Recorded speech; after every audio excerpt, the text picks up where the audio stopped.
اسلام کې رهبانیت نشته.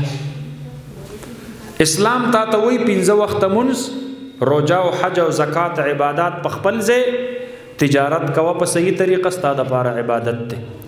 د بچو خدمت کوه ستاسو لپاره عبادت ده. د مور او د پلار خدمت کوه ستاسو لپاره عبادت ده. د گاونډي سره حسن سلوک کوه ستاسو لپاره عبادت ده.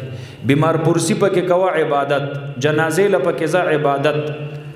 په معاشره کې د قرآن او د سنت د احکاماتو مطابق ژوند تیروا ستا 24 غنټې هر لمحه الله په عبادت کې شماري. کامل مکمل دین دی، کامل مکمل نظام دی.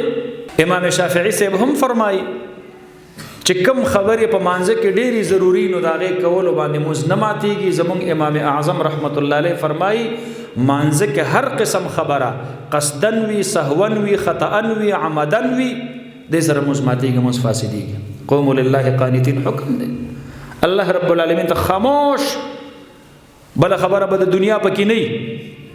ودا یو روایت کې راځي جناب نبی کریم صلی الله علیه وسلم فرمایي کو جوریج عالم دین وي او په دینی شرعي مسله باندې پوهیدلې موږ به مات کړو مور خواله براغله.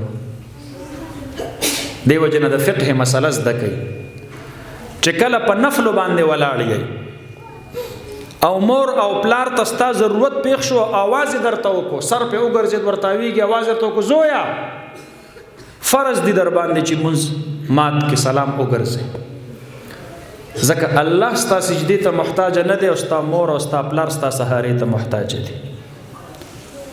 الله رب العالمین کته سجده الله ته اون لکه دا الله په خدای کې کمې ناراضي او کو د مور له د پلار له سهارا ورنه کې دا بډاګان دی راغورځي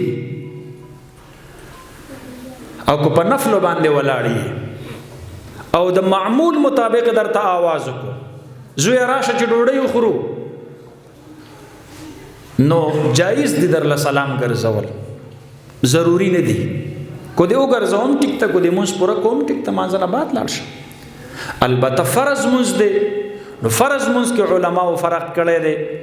کو فرض کا هغوی د استقرار په کیفیت کې وو یا د ډیر شدید مجبورۍ او د حاجت په کیفیت کې وو نو فرض مونږ ختمول او سلام ګرځول دا جایز دي.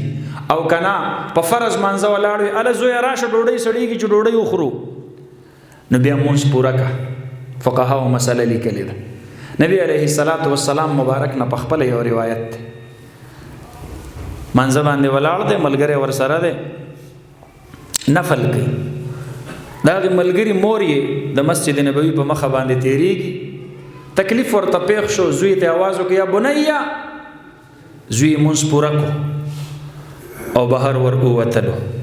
واپس چې کله راغی د مور ضرورت پوره کو، کور ته بو وستل یا هر څه ضرورت چو مسجد نبوي شریف ته راغی. نبی علیه الصلاۃ والسلام مبارک ورته فرمایي ولې لیټ شوې، ولې زر د مور په आवाज باندې د موږ مات نه کو، مور له اون رسیدلې، کاش زما مور ژوندې وي او ما فاتحه لوستلې وي، قرائت ملا نه وي لوستلې او دې درمیان کې ما ته आवाज د بهر نه کړې وي وا محمد، ما به موږ مات کړو، ما به ورته ویلو لبیک یا امي، مور درغلم، کاش چې دا आवाज مې د مور د غوږو اورېدلې وي فلان کیا